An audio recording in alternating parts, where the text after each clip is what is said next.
Isn't it amazing how people can believe metaphysical things? This is not the same thing as hide this piece with Control-C and Control-X and paste this thing with Control-V. Not at all. This is a number of strips of paper attached to a backing sheet. You see, the problem is being able to see all the pieces at once. The parallel viewing of all the portions of your work.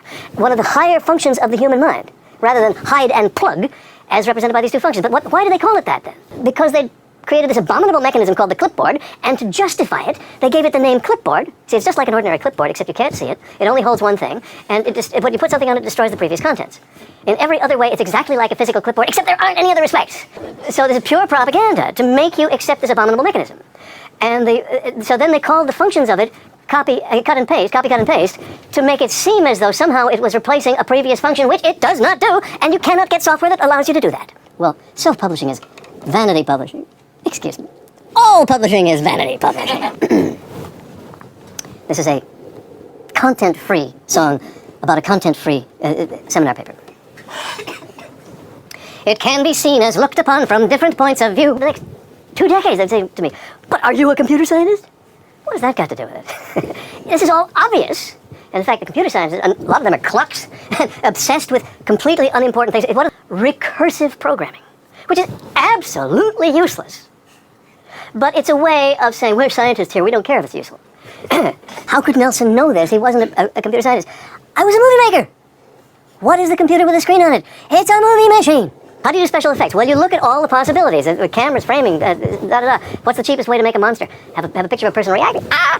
Okay, so these are all later, in the decade after that, the decades after that, all the geeks have said, oh, well, copyright is over because we can make copies. That's like saying that life is over because we can shoot people.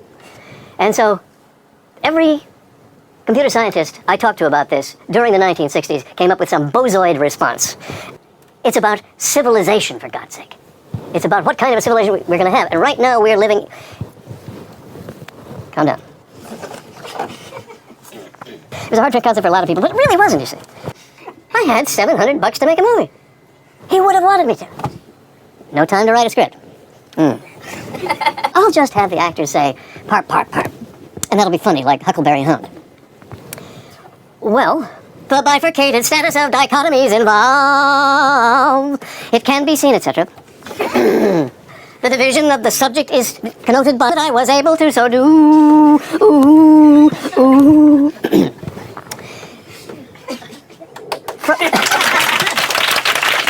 Starting from that basis of understanding, I should have known better than to try to get into academia.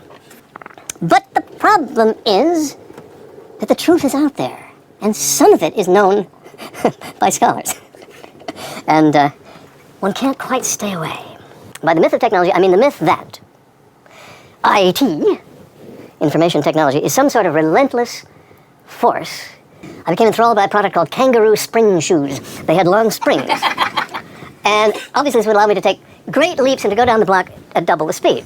So I put them on and immediately sprained both ankles very badly. That's the way. That's so much more practical than a bicycle. So in graduate school I bought a unicycle. So I got a skateboard when I was 40, but you don't know. You got to kiss a lot of frogs before you find your prince, as the saying goes. And so one of the frogs was Doug Engelbart, and pardon me, I love him dearly. He just got married. He's a wonderful guy. And learned to do that a little bit. And that wasn't very practical either. I keep looking for they don't have electric skateboards. She won't let me get one. They have a remote, would you believe? So you stand there in a fencing position, one foot facing forward, one foot facing sideways with the remote in your hand. And it has, as you know, electrical vehicles have tremendous acceleration. Anyway. Who would portray a dame named Geraldine, a brassy dame named Geraldine on his show, and she would say, what you see is what you get. And John Siebold, watching this TV show, said, that's the concept I was trying to get across. Serious text work was lost in favor of lipstick. First you type in the name of the command, then you type in the parameters of the command. I run into people, acquaintances in the computer field, who end up by saying, well, you're having fun. And this always pisses me off to the skies, because I've had very little fun. What I do has not been fun at all. And it was split screen. And immediately he got a call from his friend at NBC saying, how did you do that? Well, of course, the actresses were standing 6 inches apart. And the director is not acknowledged, except at Pixar. So did we invent blogs and wikis? No. The web disinvented them.